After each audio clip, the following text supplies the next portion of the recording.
141वां दिन पुराने अहदनामा में से आज की तिलावत। पहला सैमुएल उसका 8वां बाब, पहली आयत से लेकर 10वें बाब की 8वीं आयत तक। जब सैमुएल बुढ़ा हो गया तो उसने अपने बेटों को इस्राएलियों के काजी ठहराया। उसके पहलौठे का नाम योएल और उसके दूसरे बेटे का नाम इबिया था। वो दोनों बीरसबा में काजी थे, पर उसके बेटे उसकी राह पर ना चले, बल्कि वह नफा के लालच से रिश्वत लेते और इंसाफ का खून कर देते थे। तब सब इस्राएली बुजुर्ग जमा होकर रामा में सैमुएल के पास आए और उससे कहने लगे, देख, तू ज़ईफ है और तेरे बेटे तेरी राह पर नहीं चलते। अब तू किसी को हमारा बादशाह मुकर्रर कर दे, जो और कौमों की तरह हमारी अदालत करे। लेकिन जब उन्होंने कहा कि हमको कोई बादशाह दे जो हमारी अदालत करे, तो ये बात सैमुएल को बुरी लगी और सैमुएल ने खुदावंद से दुआ की। और खुदावंद ने सैमुएल से कहा कि जो कुछ ये लोग तुझसे कहते हैं तू उसको मान, क्योंकि उन्होंने तेरी नहीं बल्कि मेरी हकारत की है कि मैं उनका बादशाह ना रहूं। जैसे काम वो उस दिन से जब से मैं उनको मिस्र से निकाल लाया आज तक करते आए हैं कि मुझे तर्क करके और माबूदों की प्रस्तश करते रहे हैं, वैसा ही वो तुझसे करते हैं। सो तू उनकी बात मान, तो भी तू संजीदगी से उनको खूब जता दे और उनको बता भी दे कि जो बादशाह उन पर सल्तनत करेगा उसका तरीका कैसा होगा। और सैमुएल ने उन लोगों को जो उससे बादशाह के तालिब थे खुदावंद की सब बातें कह सुनाई और उनसे कहा कि जो बादशाह तुम पर सल्तनत करेगा उसका तरीका ये होगा कि वो तुम्हारे बेटों को लेकर अपने रथों के लिए और अपने रिसाला में नौकर रखेगा और वो उसके रथों के आगे आगे दौड़ेंगे और वो उनको 1000-1000 के सरदार और 50-50 के जमादार बनाएगा और बाज से हल जुतवाएगा और फसल कटवाएगा और अपने लिए जंग के हथियार और अपने रथों के साज बनवाएगा और तुम्हारी बेटियों को लेकर गुंधन और बावर्चन और नानपस बनाएगा और तुम्हारे खेतों और पाकिस्तानों और जैतूनों के बागों को जो अच्छे से अच्छे होंगे लेकर अपने खिदमतगारों को अता करेगा और तुम्हारे खेतों और पाकिस्तानों का 10वां हिस्सा लेकर अपने खोजों और खादिमों को देगा और तुम्हारे नौकर चाकरों और लौंडियों और तुम्हारे शकील जवानों और तुम्हारे गधों को लेकर अपने काम पर लगाएगा और वो तुम्हारी भेड़ बकरियों का भी 10वां हिस्सा लेगा। सो तुम उसके गुलाम बन जाओगे और तुम उस दिन उस बादशाह के सबब से जिसे तुमने अपने लिए चुना होगा फरियाद करोगे, पर उस दिन खुदावंद तुमको जवाब ना देगा। तो भी लोगों ने सैमुएल की बात ना सुनी और कहने लगे, नहीं, हम तो बादशाह चाहते हैं जो हमारे ऊपर हो, ताकि हम भी और सब कौमों की मानद हों और हमारा बादशाह हमारी अदालत करे और हमारे आगे आगे चले और हमारी तरफ से लड़ाई करे। और सैमुएल ने लोगों की सब बातें सुनी और उनको खुदावंद के कानों तक पहुंचाया और खुदावंद ने सैमुएल को फरमाया, तो उनकी बात मान और उनके लिए एक बादशाह मुकर्रर कर। तब सैमुएल ने इस्राएल के लोगों से कहा कि तुम सब अपने अपने शहर को चले जाओ। पहला सैमुएल उसका 9वां बाब। और बिन्यामीन के कबीला का एक शख्स था जिसका नाम कीस बिन अबीएल बिन सरूर बिन बकूरत बिन अफीक था। वो एक बिन्यामीनी का बेटा और जबरदस्त सूरमा था। उसका एक जवान और खूबसूरत बेटा था जिसका नाम साउल था और बनी इस्राएल के दरमियान उससे खूबसूरत कोई शख्स ना था। वो ऐसा कदावर था कि लोग उसके कंधे तक आते थे। और साउल के बाप कीस के गधे खो गए। सो कीस ने अपने बेटे साउल से कहा कि नौकरों में से एक को अपने साथ ले और उठकर गधों को ढूंढ ला। सो वो इफ्राइम के कोहस्तानी मुल्क और सलीसा की सरजमीन से होकर गुजरा, पर वो उनको ना मिले। तब वो सालीम की सरजमीन में गए और वो वहां भी ना थे। फिर वो बिन्यामीनियों के मुल्क में आए, पर उनको वहां भी ना पाया। जब वो सूफ के मुल्क में पहुंचे तो साउल अपने नौकर से जो उसके साथ था कहने लगा, आ हम लौट जाएं, ताना हो कि मेरा बाप गधों की फिक्र छोड़कर हमारी फिक्र करने लगे। उसने उससे कहा, देख इस शहर में एक मर्दे खुदा है जिसकी बड़ी इज्जत होती है। जो कुछ वो कहता है वो सब जरूर ही पूरा होता है। सो हम उधर चलें, शायद वो हमको बता दे कि हम किधर जाएं। साउल ने अपने नौकर से कहा, लेकिन देख अगर हम वहां चलें तो उस शख्स के लिए क्या लेते जाएं? रोटियां तो हमारे तोशादान की हो चुकी और कोई चीज हमारे पास है नहीं जिसे हम उस मर्दे खुदा की नजर करें। हमारे पास है क्या? नौकर ने साउल को जवाब दिया, देख पाव मस्काल चांदी मेरे पास है, उसी को मैं उस मर्दे खुदा को दूंगा ताकि वो हमको रास्ता बता दे। अगले जमाना में इसराइलियों में जब कोई शख्स खुदा से मशवरा करने जाता तो ये कहता था कि आओ हम गैब बीन के पास चलें, क्योंकि जिसको अब नबी कहते हैं उसको पहले गैब बीन कहते थे।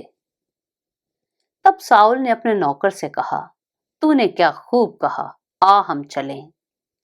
सो वो उस शहर को जहां वो मर्दे खुदा था चले, और उस शहर की तरफ टीले पर चढ़ते हुए उनको कई जवान लड़कियां मिलीं जो पानी भरने जाती थीं।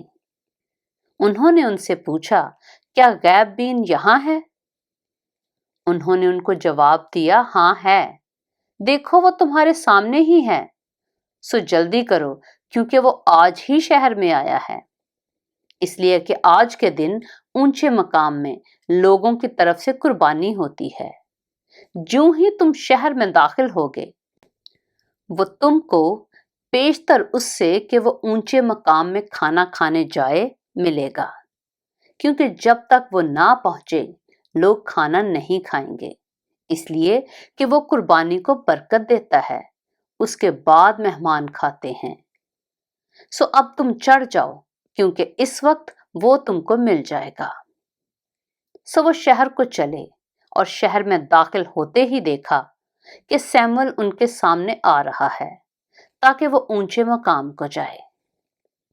और खुदावन ने साउल के आने से एक दिन पेशतर सैमुअल पर जाहिर कर दिया था कि कल इसी वक्त मैं एक शख्स को बिन्यामीन के मुल्क से तेरे पास भेजूंगा, तू उसे मसा करना ताकि वो मेरी कौम इसराइल का पेशवा हो और वो मेरे लोगों को फिलिस्तियों के हाथ से बचाएगा, क्योंकि मैंने अपने लोगों पर नजर की है, इसलिए कि उनकी फरियाद मेरे पास पहुंची है। सो जब सैमुअल साउल से दो चार हुआ तो खुदावन ने उससे कहा, देख यही वो शख्स है जिसका जिक्र मैंने तुझसे किया था, यही मेरे लोगों पर हुकूमत करेगा। फिर साउल ने फाटक पर सैमुअल के नजदीक जाकर उससे कहा कि मुझको जरा बता दे कि गैब बीन का घर कहाँ है। सैमुअल ने साउल को जवाब दिया कि वो गैब बीन मैं ही हूं, मेरे आगे आगे ऊंचे मुकाम को जा, क्योंकि तुम आज के दिन मेरे साथ खाना खाओगे और सुबह को मैं तुझे रुखसत करूंगा और जो कुछ तेरे दिल में है सब तुझे बता दूंगा। और तेरे गधे जिनको खोए हुए 3 दिन हुए उनका ख्याल मत कर, क्योंकि वो मिल गए, और इसराइलियों में जो कुछ मरगूब खातर है वो किसके लिए है? क्या वो तेरे और तेरे बाप के सारे घराने के लिए नहीं? साउल ने जवाब दिया, क्या मैं बिन्यामीनी यानी इसराइल के सबसे छोटे कबीला का नहीं? और क्या मेरा घराना बिन्यामीन के कबीला के सब घरानों में सबसे छोटा नहीं? सो तू मुझसे ऐसी बातें क्यों कहता है? और सैमुअल साउल और उसके नौकर को मेहमान खाना में लाया और उनको मेहमानों के दरमियान जो कोई 30 आदमी थे सदर जगह में बैठाया। और सैमुअल ने बावर्ची से कहा कि वो टुकड़ा जो मैंने तुझे दिया, जिसके बारे में तुझसे कहा था कि उसे अपने पास रख छोड़ना, ले आ। बावर्ची ने वो रान माँ उसके जो उस पर था उठाकर साउल के सामने रख दी। तब सैमुअल ने कहा, ये देख, जो रख लिया गया था उसे अपने सामने रखकर खा ले, क्योंकि वो इसी मुअय्यन वक्त के लिए तेरे वास्ते रखी रही, क्योंकि मैंने कहा कि मैंने इन लोगों की दावत की है। सो साउल ने उस दिन सैमुअल के साथ खाना खाया। और जब वो ऊंचे मुकाम से उतरकर शहर में आए तो उसने साउल से घर की छत पर बातें की। और वो सवेरे उठे और ऐसा हुआ कि जब दिन चढ़ने लगा तो सैमुअल ने साउल को फिर घर की छत पर बुलाकर उससे कहा, उठ कि मैं तुझे रुखसत करूं। सो साउल उठा और वो और सैमुअल दोनों बाहर निकल गए। और शहर के सिरे के उतार पर चलते चलते सैमुअल ने साउल से कहा कि अपने नौकर को हुक्म कर कि वो हमसे आगे बढ़े। सो वो आगे बढ़ गया, पर तू अभी ठहरा रह ताकि मैं तुझे खुदा की बात सुनाऊं। पहला सैमुअल उसका 10वां बाब। फिर सैमुअल ने तेल की कुप्पी ली और उसके सर पर उंडेली और उसे चूमा और कहा कि क्या यही बात नहीं कि खुदावंद ने तुझे मसा किया ताकि तू उसकी मीरास का पेशवा हो। जब तू आज मेरे पास से चला जाएगा तो जुल्फा में जो बिन्यामीन की सरहद में है, राखेल की गोर के पास 2 शख्स तुझे मिलेंगे और वो तुझसे कहेंगे कि वो गधे जिनको तू ढूंढने गया था मिल गए। और देख, अब तेरा बाप गधों की तरफ से बेफिक्र होकर तुम्हारे लिए फिक्रमंद है और कहता है कि मैं अपने बेटे के लिए क्या करूं। फिर वहां से आगे बढ़कर जब तू तब्बूर के बलूत के पास पहुंचेगा तो वहां 3 शख्स जो बैतेल को खुदा के पास जाते होंगे तुझे मिलेंगे।